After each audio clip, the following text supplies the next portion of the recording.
Hello दोस्तों, आज हम सीखेंगे इंग्लिश के 4 इम्पोर्टेंट शब्द दिस, दैट, दीज, दोज। अगर आपको कन्फ्यूजन होती है कि इनका यूज़ कैसे करें, तो इस वीडियो को एंड तक ज़रूर देखें। आप इंग्लिश बोलने लगेंगे कॉन्फिडेंट तरीके से। तो शुरू करते हैं और चलते हैं अपने व्हाइट बोर्ड पर और सबसे पहले देखते हैं कि दिस, दैट क्या होते हैं और इनका यूज़। सबसे पहले समझते हैं दिस और दैट को। दिस किसी एक चीज सिंगुलर के लिए जो पास हो। दिस का इस्तेमाल हम किसी एक चीज के लिए यानी सिंगुलर होना चाहिए और पास होना चाहिए हमारे, तो हम उसको जो है दिस का यूज करते हैं। दिस के साथ हम इज यूज करते हैं, इसके साथ हम क्या करते हैं, इज लगाते हैं। और दिस का मतलब क्या होता है, यह या फिर ये। दिस जैसे हम बोलते हैं यह एक मार्कर है, या फिर हम इसको ऐसे बोलते हैं ये एक मार्कर है। हम ज्यादातर ऐसे ही बोलते हैं ये एक मार्कर है, ये मेरी घड़ी है, ये मेरा पेन है, यानी हम ये करके बोलते हैं। लेकिन हमें देखना है क्या है कि ये सिंगुलर होना चाहिए। अगर सिंगुलर है तो हम क्या यूज करेंगे, दिस। और दिस के साथ क्या यूज करेंगे, इज लगाएंगे। पहला एग्जाम्पल देखते हैं, यह मेरा फोन है, तो यह को हम दिस बोलते हैं तो दिस। दिस के साथ इज लगता है तो इज, और माई फोन मेरा फोन।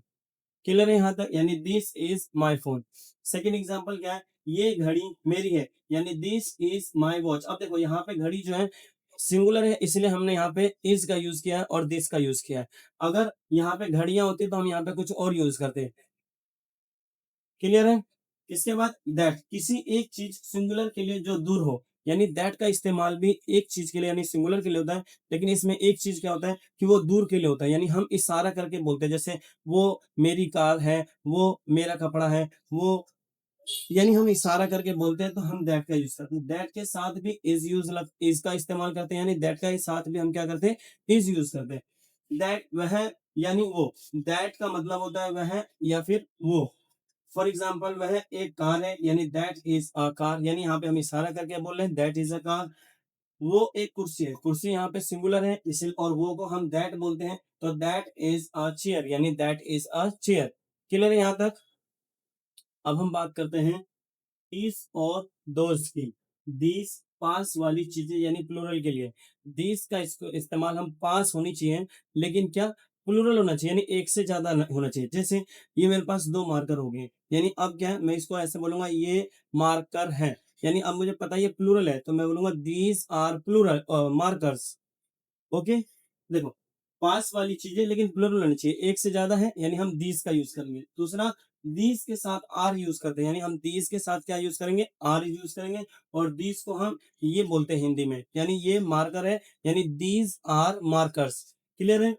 एक एग्जांपल के लिए, ये मेरे जूते हैं, यानी दीज आर माय शूज, यानी ये प्लूरल है, जूते हमें पता है प्लूरल होता है, तो मैंने यहाँ पे दीज, दीज के साथ हमारा आर यूज होता है तो आर माय शूज। क्लियर। दोस्त, दोस्त का इस्तेमाल दूर वाली चीजें यानी प्लूरल के लिए करते हैं, यानी सब चीज सेम है और सेम है, लेकिन दूर वाली चीज, अब यहाँ पे क्या होना चाहिए, दूर होना चाहिए। दूर है लेकिन वह एक से ज्यादा होना चाहिए तो प्लूरल होना चाहिए।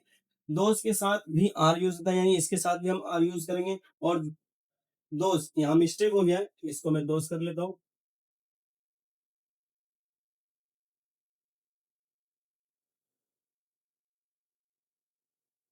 दोस्त को हम बोलते हैं वो या फिर वे। तो एग्जाम्पल के लिए, वे पक्षी हैं, यानी दोज आर बर्ड्स। या बहुत सारे, अब देखो यहाँ पे हिंदी के वर्ड से तो हमें पता चला पक्षी, पक्षी का सिंगुलर और प्लूरल दोनों पक्षी पक्षी होता है।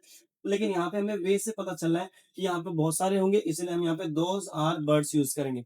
अगर यहाँ पे सिचुएशन पे डिपेंड करता है, सपोज करो हम अभी स्पीकिंग कर रहे हैं, तो उस टाइम हमें देखना पड़ेगा कि वहाँ पे एक ही पक्षी है या बहुत सारे पक्षी। अगर बहुत सारे पक्षी रहेंगे तो हम दोज आर बर्ड्स बोलेंगे, और अगर एक ही रहेगा तो इशारा करके बोल रहे हैं, और सिंगुलर है तो दैट इज बर्ड बोलेंगे, उसमें हम एस नहीं लगाएंगे। क्लियर है यहाँ तक।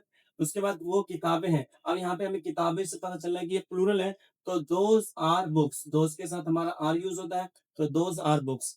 समझ में आया। अब कुछ प्रैक्टिस करते हैं। दिस इज माई बुक, यानी ये मेरी किताब है। दैट इज योर हाउस, तो यहाँ पे इशारा हो रहा है और दैट के साथ इज यूज करें, यानी वो आपका घर है। दीज आर माई पेन्स, यानी अब यहाँ पे क्या है, प्लूरल है, बहुत सारे पेन है तो दीज आर, ये हमारे मतलब पास में है तो these are my pens. Those are birds, यानी वो पक्षी है, बहुत सारी पक्षी हो गए, प्लूरल है तो दोज के साथ आर लगा। क्लियर। अब आपकी बारी है। नीचे दिए गए वाक्यों में सही शब्द भरिए। अब आप वीडियो को पॉज़ कर लीजिए और कमेंट में इनका आंसर लिखें। और अब मैं इनका और फिर आप जो है कमेंट में आंसर लिखने के बाद चेक कीजिएगा कि आपका आंसर सही है या नहीं। मैं आंसर बताने जा रहा हूँ अब।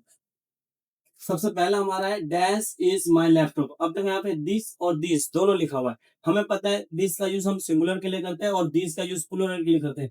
इस जो है सिंगुलर के लिए लगता है, इसलिए यहाँ पे हम क्या यूज करेंगे, दिस का इस्तेमाल करेंगे। तो यहाँ पे हम लिखेंगे दिस आर माई कजन्स। अब देखो यहाँ आर आया है।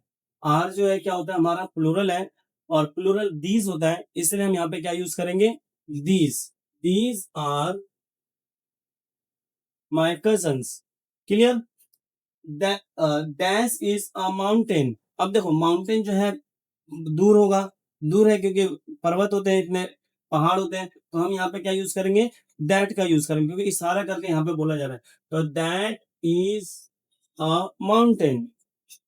Are my shoes dash. अब देखो आर जो है हमारा प्लूरल होता है और प्लूरल के लिए हम जो है दीज और दोज का यूज करते हैं। अब यहाँ पे जो है बता रहा है कि these these are my shoes, यानी यहाँ पे हम किसी को बता रहे हैं, तो यहाँ पे हम यहाँ क्या यूज करेंगे, दीज। क्या यूज करेंगे, these. These are my shoes. Clear. I hope अब सब क्लियर हो गया होगा। अगर वीडियो पसंद आई हो तो लाइक करें, शेयर करें और इस चैनल को सब्सक्राइब जरूर कर लीजिएगा, ताकि ऐसी ही इंग्लिश जो है आप लोगों को मैं सिखाता रहूं और आप सीखते रहें। मिलते हैं अगले वीडियो में।